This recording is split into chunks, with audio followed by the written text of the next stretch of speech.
We've arrived at Auschwitz. We arrived at Birkenau. Birkenau. My father right away said it's a concentration. When we saw the man in the striped clothes, that it's a concentration camp, he said we're going to be separated, the men from the women. Just one question. When did you know about concentration camps? I don't know, my father knew everything. I'm telling you, he knew everything. He was captured in, I told you, he was captured in Russia, he was in Kiev, he was traveling a lot. He knew what goes on in the whole world. He was captured, that was World War I or World War II? World War I. Okay. So the train stopped and they started taking us off. Laus, they started screaming, those Germans, you know, fast, fast, Laus, Laus, we should go out from the wagons, and they separated. The men separate, the women separate, the young for work separate, and to the gas chamber separate. We didn't know that, but this is how they separated. To left, we went to the right, who went to work, and the others went to the left. The children with the older people to the left, and the men also. Separate the men and separate the women. We still didn't know nothing. I was happy my mother came with us. Then who had small children, so one of my cousin, she was a younger, she was 12 years old. And she was a nice developed girl, and they let her go also to the right side, and the mother with the smaller children, this was Paul's mother. What's her name? Hinder Eisel also. She was with, okay, so we went, they took us we were walking to Birkenau, I didn't know where it was, we saw the camps, we saw the people. They took us into a place where we had to take off everything, what we were wearing. I was still wearing my 3 or 4 dresses. And I took it off there in the ghetto, but then I put it on again when they took us. We had to take off everything, throw down everything, and they took us to shower, they shaved our hair off. We didn't recognize one another. You know, I recognized my mother. My mother was shaved anyway, and I recognized my sister, but I didn't recognize my friends when they shaved us off. And they gave us just a dress. Did that fit? Was it big? Was it small? That's all they gave you. No underwear, no, yeah, we had to hold the shoes. Our shoes, we had to hold in the hands because this they left us. Because shoes, they didn't, I don't know. They let us go with the shoes. And they took us to a Seelager. It was in Birkenau, to Block 14. They took the men in the same Seelager just for one night. We didn't know that. For one night across to the other side, also in the same Seelager. What's Seelager? This is how it calls. In Birkenau was A, B, C, and this was C, Seelager, so Seelager. In Block 14, we were in Block 14.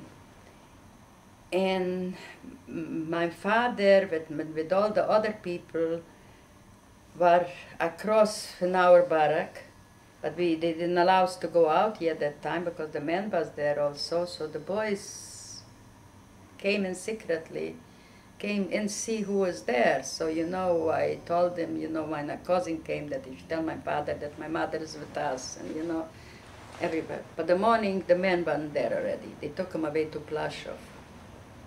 They weren't there already. I didn't know that time, but I know now that they took him away to Plaszów. In the morning, they let us out, so we were running to see where they are. There was no man already. There was women already in those barracks. We had a block eldest. She was in charge of the block. She was a very mean person. She was a young girl, and she was from Slovakia. And she was already since 1942 there. And they She's Jewish? Jewish, sure. And they trained them. You know, they had no choice, but you know, some of them didn't do so big. You know, they didn't listen everything. She yelled at us. She screamed. You are, in Hungarian. She was talking Hungarian. She was from Slovakia. She was from, I forgot already the name. I knew already from which place she was from Slovakia. She screamed, "You cows, you be quiet and don't scream and you don't talk." And she was with a stick. She hit whoever she could. Then one man came in. That night, one man came in, a German man. Not a, he was also a flüchtling. He was also in the striped clothes, but he was already there also a long time. He came in. He said, "You forget from family here. Everybody's on their own. You have no sisters, no brothers, no mothers, no everybody is on their own." This is what he told us. You're gonna go to work and you're gonna, if you behave, you're gonna be okay, and it wasn't true, okay. They started selecting, already the next day or two, they started taking people to work. And I made the biggest mistake in my life, that I was running always away. We didn't want to go. If we would have go right away from Auschwitz, maybe my mother and my sister would have survived too. But we always didn't know where they're taking us. We stayed together, so we always went away. They shouldn't take us. So what did you do all day? Nothing. We had one block. We was showers. We went to take showers. We washed. We went to, I don't remember already where we got. They gave us some clothes. I don't know how. I can't remember, because I remember having already underwear. And we were sitting and talking. They woke us up, the daybreak, they woke us up for a sail appel. For? Sail appel, they counted the people. So sometimes he was standing for hours, because if it didn't balance, not only for an hour part, from the sail lager, also from the whole Auschwitz, you'd have to balance the people. If one was missing, one was hiding, one died during the night, till they didn't find the person. We stayed outside. They didn't let us go away. We had to stay 5 people in a row, and this is how they counted us. So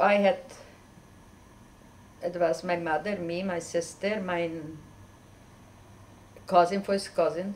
She was with me all the time. And I don't know a 5th one who ever came over. Your grandmother, she got selected right when you came in? My grandmother? Your father's mother. They took her right away to the left side. We saw the car at night. First we didn't know what it is. Then we knew already. When they burned the fire, when smoke went from the chimney. It was the first night. They took away right away, those people. And that's how we lived. We stayed in Auschwitz from May, or beginning of June, till after Simchas Torah. And you didn't work that whole time? Didn't work, nothing. Just didn't do nothing. Once I went away, I'm thinking now they could have taken me away and not bring me back to that camp, to that lab. They said, who wants to go to take hot showers and wants to go get clean clothes and disinfecting, So we went, a few girls, we went with a German woman, an SS woman, and with one who was in charge in our block. I went also. My mother and my sister didn't go. They gave me clean clothes, I washed and a hot shower, and they brought us back. They did things like this also. I'm getting dizzy. And stop? Stop a little. We took a short break, and now we're back. So we had bunk beds. We were laying on bunk beds, 3, one on another. 8 people, 8 or 10, I think 8 people on one bed, which 4 were laying this way and 4 were laying the opposite way. That's how we slept. They gave us nothing, on wood. They gave us just covers, blankets to cover. They gave us like military blankets. My mother had a schmierer from the old Wisnitzer Rebbe, from Srul Hager. As a young woman, I don't know, she had some, I don't know, he gave her a shmira.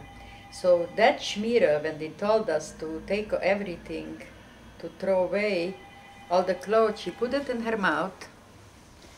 In this house, she... What was it, the shmira? Shmira. I have one too. I'm carrying it already for years. I'm going to tell you later how I got it. This a quarter, I have it from the Visions Rebbe, but you were, no, you were... Yeah, you were but the son. I wasn't by any. You wasn't Benny, so he was... But so it was... my bra, I put it on my bra. It's a coin. It's a coin, yeah. I benched the coin from the Rebbe, but when he gave us, he went to the mikveh and he toiveled with it, and I didn't, one time I didn't feel good here. So we were in Israel, and Zaidi went to the Rebbe and told them that my mother had a shmira, he wants he should give me also shmira. First he didn't want to give, and then he said, okay. And it was the yurtzat from his father, he said, in schis for my tata, I'll give it to her. So he went with that quarter, and he toiveled in the mikveh, and Zaidi was waiting there, and because the Histik rabbi, when he was the Rov, he said, don't let him go with him, and stay there till he's going to bring it out. He brought it, and he gave it to him in the hand. And I made this, and I'm watching it like my everything. And I really, after, you have to believe in it, I start feeling better. So my mother had that shmira. She kept it, I don't know why, she could have keep it on her, you know, she was afraid that they're going to see, she kept it in the shoes, because they let us go with the shoes. And she kept it so long, till the last time, this was already before it happened, they took her away. All of a sudden it disappeared. I don't know how, she didn't have the shmira.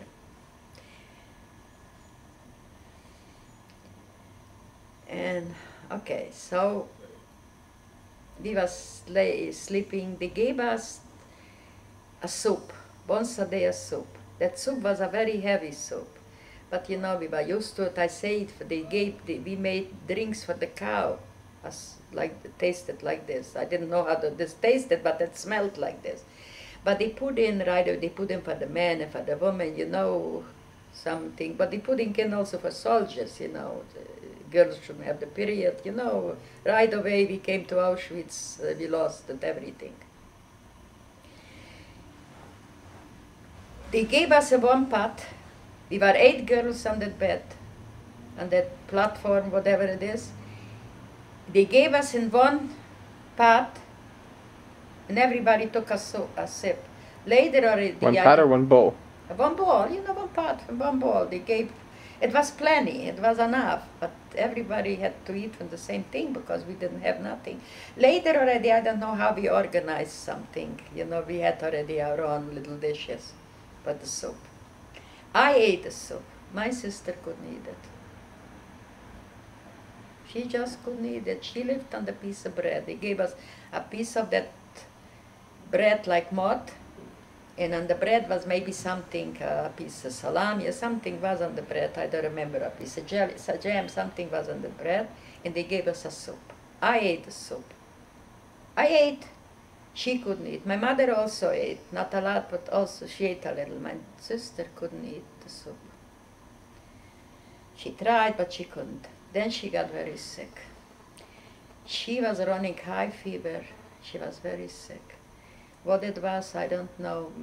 Once my mother went, there was a infirmary also in Auschwitz. So my mother went with her there. No, so what they gave her, there was nothing to give her. I don't know, maybe they gave her some tablets, I don't know. But she pulled out from it. She was burning in fever nights. That girl didn't eat nothing. She was drinking only water. And maybe something, you know, there was a cousin, Shimshalaisen, you remember? His sister, she was a Stumdienst. She was also in church, and so I always went over to her. I said, Abrach Munis of Surin, give her some, because she was able to do for herself something. She cooked for herself, because a little thing. She got a potato, she got not too much, but you know, she was in contact with men, but they came in, the working people, but they worked in the camp. Once or twice she brought her over a little soup, something, she ate it. But she pulled through that sickness. I don't know how, and I don't know. The fever went down and she started feeling better. Then they started emptying out the camp. One night my mother was very sick, she threw up. She was very nauseous, she threw up, but also it was okay, she was all right by the morning.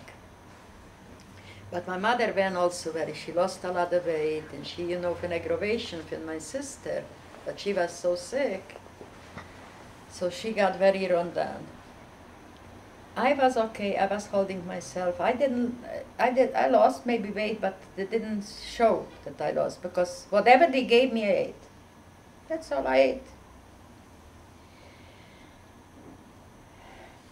Then they started, it was already after Rosh Hashanah, we went to, it happened, like I tell you, my mother and my sister were very run down. My sister pulled through that sickness, but she was very run down. And they took her out they took her out by the Seelapel. And I knew what's all about, and you know, they put her in another place, and they left me. There was your mother that they took you? My mother and my sister. Oh, both of them together at the same time. Then they put him, maybe they didn't have room in the crematorium, I don't know what it was. They put him in a barrack, separate, with dead people. There were dead people, and there was my mother, my sister, and was another cousin. She lives here in New York, in Brooklyn. And I find out where they are, so I was running. I was running into the barrack, and I pulled them by the hand, and I just pulled them out from there. And we were running. They shouldn't see us, so I was afraid to go to that same barrack where I stayed, because she wasn't such a nice person. That I told you that she was in charge of the barrack. So I didn't go. Went to this block 16. There was also a girl. She was in charge. She was a married woman, also from Slovakia, but she was a very decent woman. And there was my cousin was there in charge. But I said she gave my sister sometimes. This was later already, something to eat. Rosh Hashanah she made. You know, they knew when Rosh Hashanah was. So there was a woman, I don't know where they took a chali. They had a chali, and a woman was davening, everybody was listening. It was at night, they closed the barrack, you know, and they watched. Nobody should come. And they made kiddush, and I don't know from where they took the chali, probably from people who brought it because people kept on coming to Auschwitz and all over the place. The lodger ghetto started coming when we were there already. And so we stayed there till it was like Yom Kippur was the biggest selection. The biggest selection was a Yom Kippur. They knew those Germans when Yom Kippur was, so they made the biggest selection in Yom Kippur to take people to the crematorium. It was already after Simchas Torah. This was the last selection. They said that they're going to empty out the lager, so we had no choice already. We're going for work. So they let me go with my mother, with my sister. They let me go till Mengele didn't came to look at us.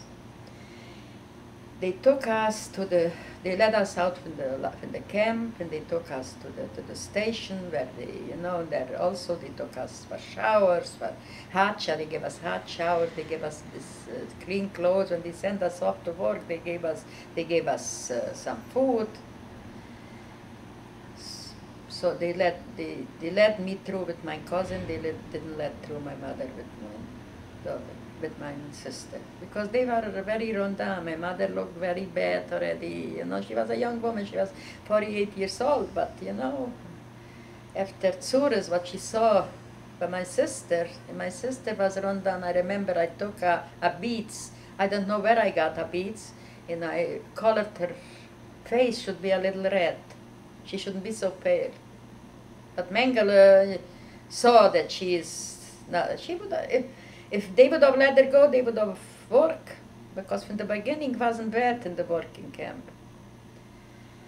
So they put us on trains, and I saw my cousin Hinde from Natanya, you knew her, yeah? But they had the restaurant. I think we met. So I saw her also that she's going with the same train, but what was, she didn't go to the same lager. They was in the same train, but they discontinued, you know, for your wagons. But we went to another place, she went to another place. I went to Germany, to Mittelstein, to Sudeten. This was Sudetengebiet Mittelstein. So all this, your mother and sister were already selected. My mother When and you sister, first- I didn't know. And then, and I didn't know where they went, what they did. They killed them right away, or they took them back to the camp. I have no idea. I know one thing, my mother, we had some bread, so we took it with us, and my mother was holding the bread. So my mother gave to that cousin. She knew that I don't have nothing, so she gave up to my cousin. She should give me, she was thinking that she goes also in the same place, but she didn't go in the same place. She gave her bread, she should hand it for me. And they gave us something on the way, I think, and they put us also in closed cattle wagons, girls only. And we were riding a whole night and a whole day, and that's the second night we came into that camp in Germany. So there was already normal barracks. What was the name of the camp? Mittelstein. There was already normal bunk beds, like 1 and 2, not 3, 2, 1, and 1 down and 1 on top, but everybody had a separate bed. And they gave us a pillow with a blanket, and it was also, not a mattress, but it was something. We didn't lay on the wood. I don't know what it was, I don't remember, but it was already. And it was a table with chairs to sit down, and you know, I was thinking, my God, why my mother couldn't come with me, with my sister? We would have been here, we were going to survive. And this was This after was- Sukkot sometime? This was the end of Simchas Torah. It was already cold outside also, it was cool already. We had showers outside. We took cold showers, even I was there through like February or March, because when the Russians came closer, so they took us to another camp. So I took every day or every second, took a cold shower in the winter. I don't know how we did it, not only me, all the girls, we went to take a shower outside. We had outside in the frost with cold water. Could you imagine? We washed, and they gave us already, they changed our clothes occasionally. Then I went to work. They took me to work. And also they woke us up around 4 o'clock in the morning. Because we had to go at least an hour, we went on foot, at least an hour to the factory. Winter in the cold, it started getting cold. They gave us a coat, but a light coat. They gave us wooden shoes, no socks, no nothing. I have signs, I don't know if you're going to see it on the camera, 1 second. because I had frozen food.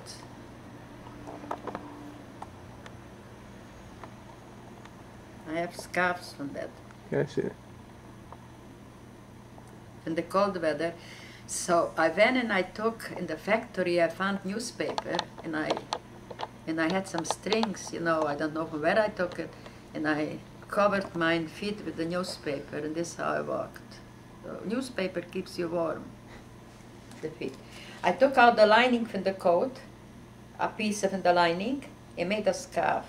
I should cover my ears, because it was cold, it was freezing. We walked about an hour, we made it, for 6 o'clock we had to be there, 6 o'clock. Because the night shift didn't go away from the machine till the second shift didn't came. 6 o'clock we started. We worked from 6 till 6. With a break, a half an hour for lunch. So they gave us a soup. The soup was from the beginning, the factory gave us the food, so the soup was not so bad, so we had a plate of soup, and we had also a piece. That loaf bread was like, they have here those square thing. They have the bread, you know, those, not the round bread, not the loaf bread. Like a white bread loaf. Not Isn't a this- loaf, like there's a square, more as like a square. They have here also breads like this. I think the whole wheat bread is like this. So they gave a quarter of a bread for a person a day, but it was like mud. The dark bread like mud was, but we ate it. And they gave also on the bread a piece of salami, a piece of liverwurst, there was something they gave. And they gave once a day a soup. I started losing weight, you know, from that food because it wasn't enough. In Auschwitz they gave us that soup, I don't know, I had enough, and here it wasn't enough. Working 12 hours. 12 hours a day working on the feet. I worked on a machine, but I was standing on my feet for 12 hours. I worked, it was a ammunition factory, but for aeroplanes they were working on a machine. It was a Schleiferei, they call this. Schleiferei, what is this, what, you know, they came always, one girl, a German girl, came with a caliber to check if it doesn't have to be adjust the machine, something, if it's okay. So we worked from 6 till 6 in the day, starting Monday morning till Saturday night.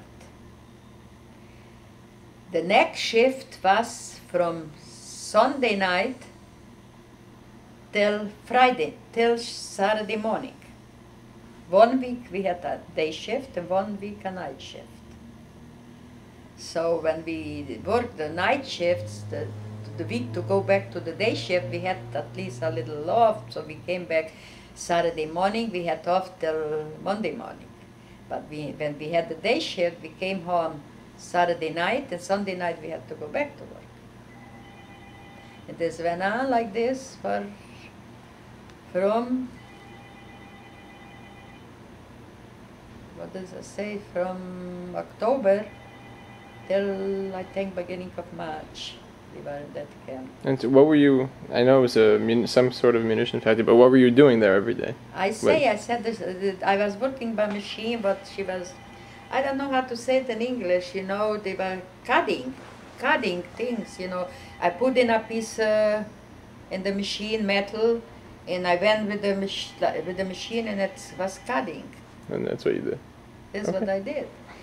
So, you know, at night was so miserable. The night was so long, from 6 to 6. They gave us 9 o'clock, they gave us the supper, so they gave us the little soup, but it was cabbage and water.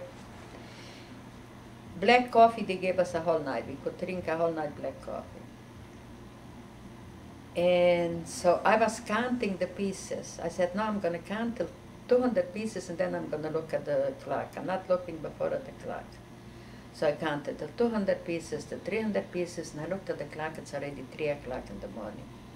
I didn't look a whole night because, you know, the night was so long and I made so much that they awarded me with an extra soup because I made so much work. But not always a soup. They gave me sometimes a soup, and they gave me a soup was good. They gave me all kind of things. I was able to go into the canteen to buy a comb, powder. I needed like a hole in my head. I had no hair. You had money? I had already little hair. You know, Did you have money? What do you mean to buy? No money. They gave me coupons. Oh. They gave me because I made so much. Why I made so much? I'm telling you why. Because I didn't want to look at the clock, so I counted the pieces, how much I made, how many I should make this pieces, and then I looked at the clock, so it went away for 5 hours. It was terrible. One night I didn't faint it, but I almost fainted. Probably for hunger and tired. And I started screaming, Mommy. They took me to the infirmary, and there was a noise, a German girl. She put me down on a bed, and the German SS took me there, and she left me there. I was there about an hour. She left me there, and so the German girl told me the noise. She said, don't sleep. She gave me her sandwich.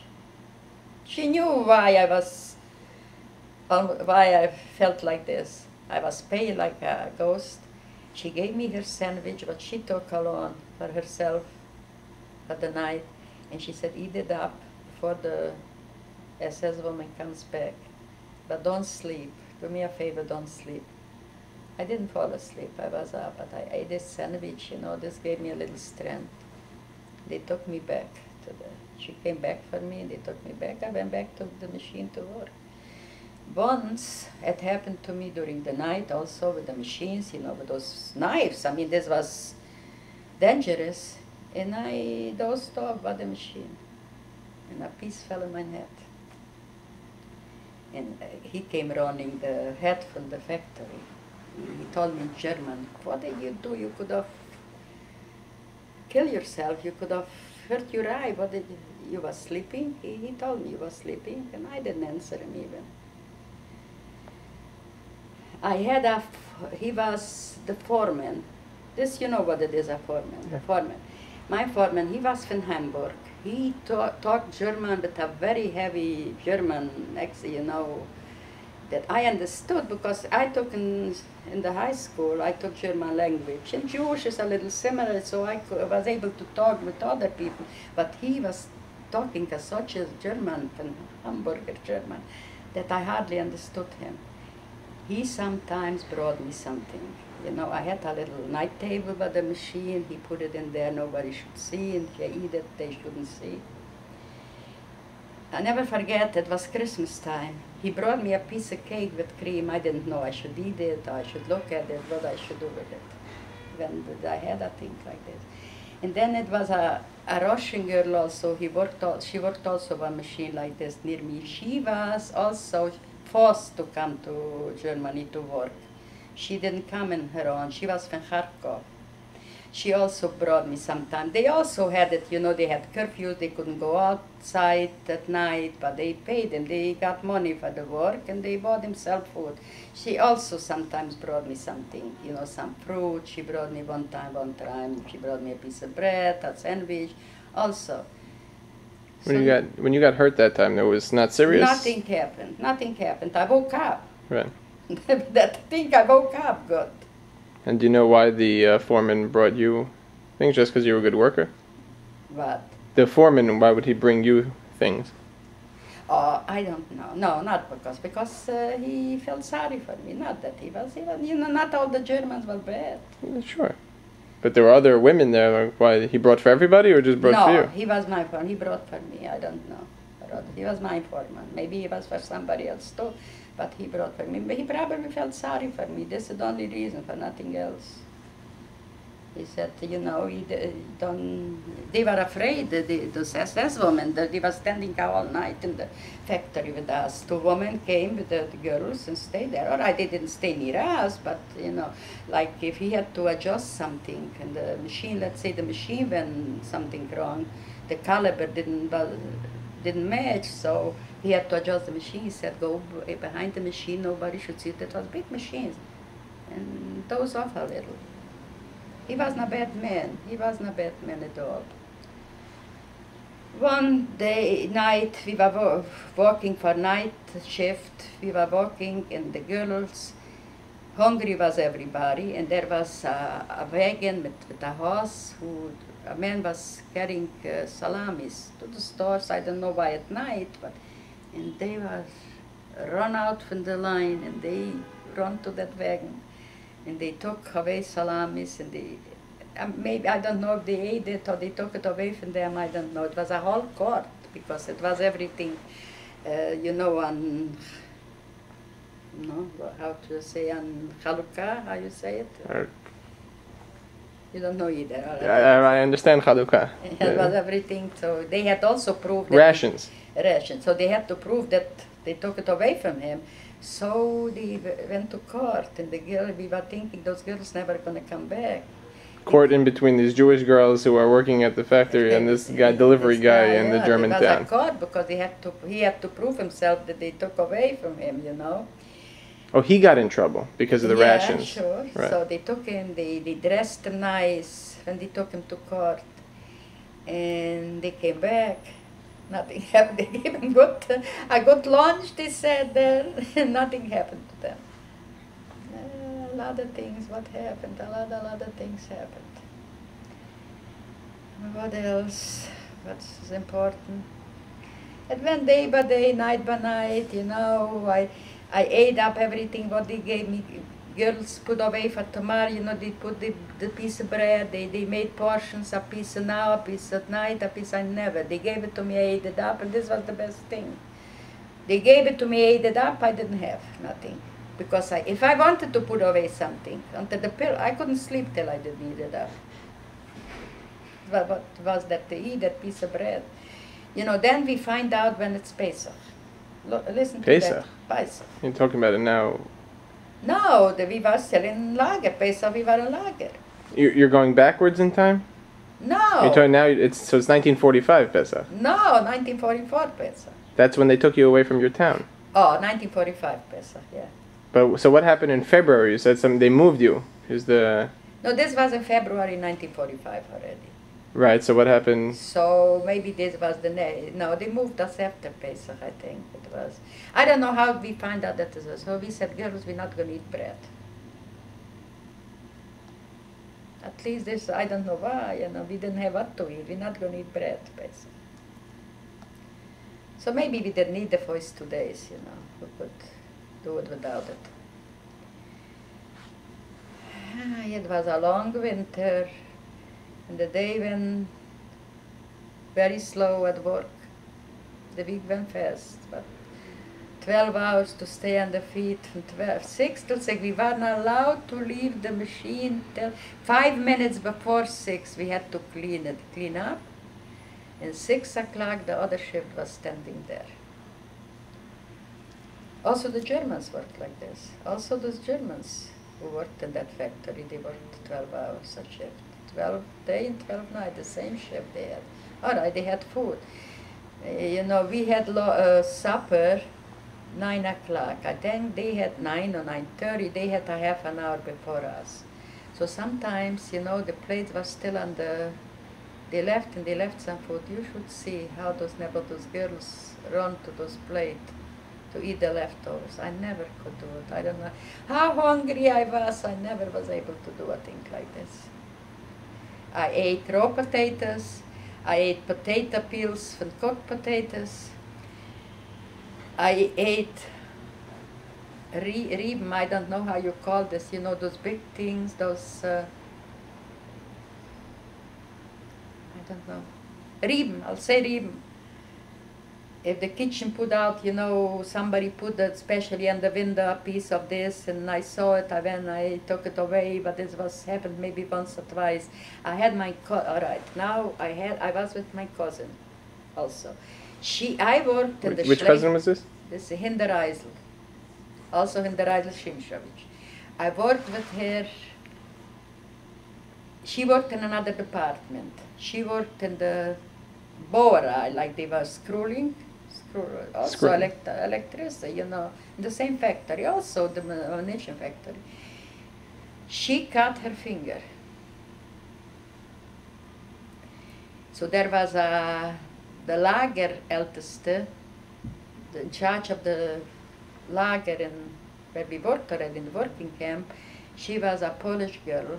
And there was a doctor, a Hungarian girl, a young doctor. She probably just finished medical school, and she was the doctor there. She sewed it together, the finger, and then came the German doctor to see if she did a good job. She had you know, it wasn't a good job. So she was the youngest in the camp. She was 12 years old. Maybe she was going on 13 already. She didn't go anymore to the factory. The doctor and the Polish woman, the lagerälteste, they gave her work in the camp to do. She didn't go anymore to the factory. And they gave her also food. She also gave me a little, but it wasn't enough how much she got. She had to eat herself. Girls used to run to the kitchen. They used to steal from the kitchen. You know, they were afraid. Those girls in the kitchen were also afraid. At night, they were working at night.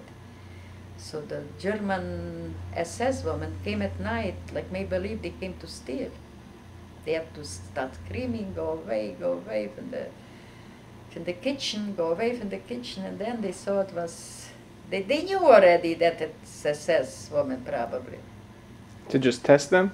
Yeah, they test them. They could guard them, but they give away something. They cooked also for them. They cooked also for the SS. Then we had the Wehrmacht. The Wehrmacht was staying, they weren't allowed to come in the camp. They had their station outside the camp, but they watched also. So once they sent me to clean his room. I had to wash the floor and I was thinking maybe he'll give me something. He didn't give me nothing. This was with the commander of the Wehrmacht? No, he was a soldier. Just some soldier. I was thinking maybe he'll give me a piece of bread, he'll give me something for the work what I did for him. And so they weren't allowed to come in. No men were allowed to come in our camp. You know, that was very, they weren't allowed to touch a Jewish girl. They would have hanged him right away. This is one thing. They weren't allowed. Once they took us with a train, this was already with a passenger train. They took us, they needed something, you know, some merchandise came in, we should help to unload it, you know. So they took girls, we didn't know where they took us. They took girls in a train and we went. It wasn't, you know, we were out from the city in Mittelstein. They took us to Mittelstein to the station. And we didn't know where they taking us. And there was a woman, a married woman already, you know, she was maybe already in the 40s. And she started crying, they taking us on the front, on the board, you know, on the front, on the battlefield. Mm-hmm. They taking the girls on the battlefields for the soldiers. I didn't even understand what she meant. Why they taking us on the battlefields? And she was crying, they taking us on the battlefields. But the end we came there to the station, there was, they didn't need us already, they sent us back. What else? Oh, yeah, I don't know. That was long. Then The factory that you're working at, that was, so it was an hour walk away, but it's only a few miles. That was Mittelstein also? That was the... Stein. It was Stein, but it was also part of Mittelstein, but they called it the station. They had a station there, a little station. No, but I'm talking about the Yeah, factory where you Mittelstein. worked. Mittelstein. It was all Mittelstein. Mittelstein. Yeah. We were walking to the city. We were walking a long walk, about an hour, and it was, you know, we were tired, and they woke us up 4 o'clock in the morning, and till we got dressed, until we got ready, and I don't remember, they gave us the bread in the morning probably, and then they gave us the lunch, and it was day shift. And it was day by day, the same thing, and we got weaker and weaker, and that's all. And then they took us, when the Russians started coming closer to the, you know, to the place, to Mittelstein. This was Sudeten, German Sudeten. I think it was a German Sudeten. Then they took us from Mittelstein. They took us to Weißwasser. This was already in Czechia, Morava. So you went to the east, but I guess somehow around the Russians. I don't know where we went. I remember they took us in cattle trains, but half open. You know, they have those half cattle trains, not that closed. You know what I mean? Yeah, you can imagine. So they took us open already, and they took us to another camp, to Weißwasser. It was a big camp, bigger camp. You know what time of month or It time was of year? around, I'm telling you, it was around March. It was already springtime, you know. So they took us there. There I didn't go ready to work to the factory, because there was no need, because there was plenty, you know, the factory didn't need workers. So we worked in the camp, we worked, I don't know, things we did, I don't even know what. And I was always together with my cousin, and there was 3 girls from 2 sisters, and one also a friend of them from Kalin was the town. With those 3, with one I'm still in touch sometimes, with one sister. What are their names? No, I forgot already. I knew the 2 sisters' name, I knew. One, but the first name was Esther, and one was, I don't remember the second name, because their brother was the husband of my cousin. Yeah, I forgot her name. You know, I don't remember things. I'm going to remind myself, but now I don't remember. It's okay. The name is Weisskopf. Their name was Weisskopf. One sister died. She had leukemia in Canada. She passed away. The other is still at Searsaw this winter in Florida. She always asks of me. And that's who? What's her name? The one in Florida. That's the one you forgot the name? I forgot the name, what can I tell you?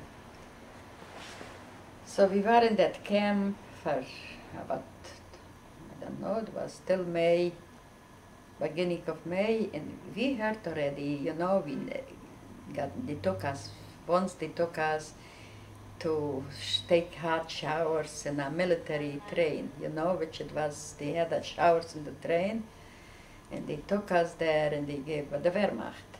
And they say, it's already then, don't worry, you know. The Wehrmacht was telling The you. Wehrmacht, they told us, it's already then, don't worry, you're going to be, soon you're going to be liberated. They gave us showers, they gave us also clean clothes, and they disinfect the clothes because they didn't have clothes. And we came back to the camp, and the Kommandoführer, she was the German woman who was the whole in charge of the whole camp. They called it the Kommandoführer.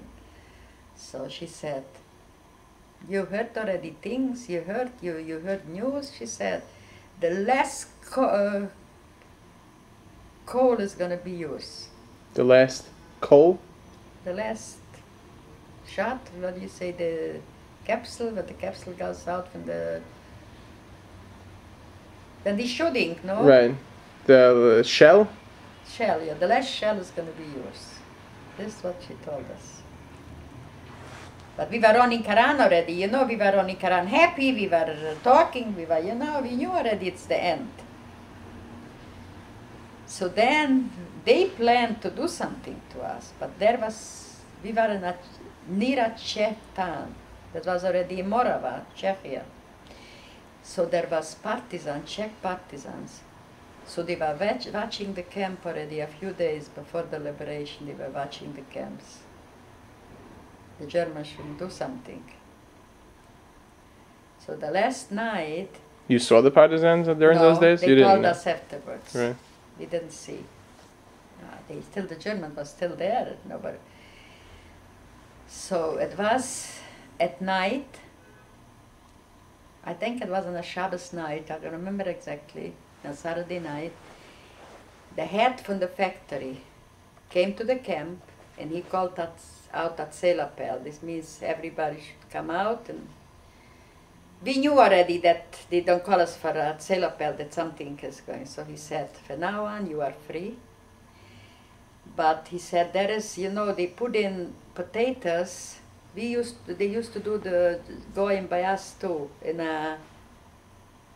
They made a hole in the ground, and they put in potatoes, and they covered it with ground. They said it shouldn't froze. So he showed us where there is such with potatoes. Maybe it's going to take, he said, 2-3 days till the Russian is going to come. The Russian. The Germans went away? Free us. Wait a minute. Okay. He said, but watch out, the Germans are still here, the SS are still here, they have munition. Don't start up with them. Let them go. You know, we could have started, when they went, we could have started up with them. He said, let them go, they have munition. And we saw they started running away. And we remained by ourselves. No, the first thing, we went out for food, you know. I didn't go for the potatoes. I went to there lived Germans in that town, in Weißwasser, where we were. So we went to house, we went for, they should give us something to eat. Everybody gave us something. I eat so much in my empty stomach that I got so sick at night, I couldn't sleep a whole night, I got very sick. I didn't know what, but the next day, the Russians didn't came yet. The next day, we said, we knew there is a town, a Czech town, the Czech people live. We went to that town. We went to that town, we stayed there. What was the name of the town? I don't know. I don't know the name of the town.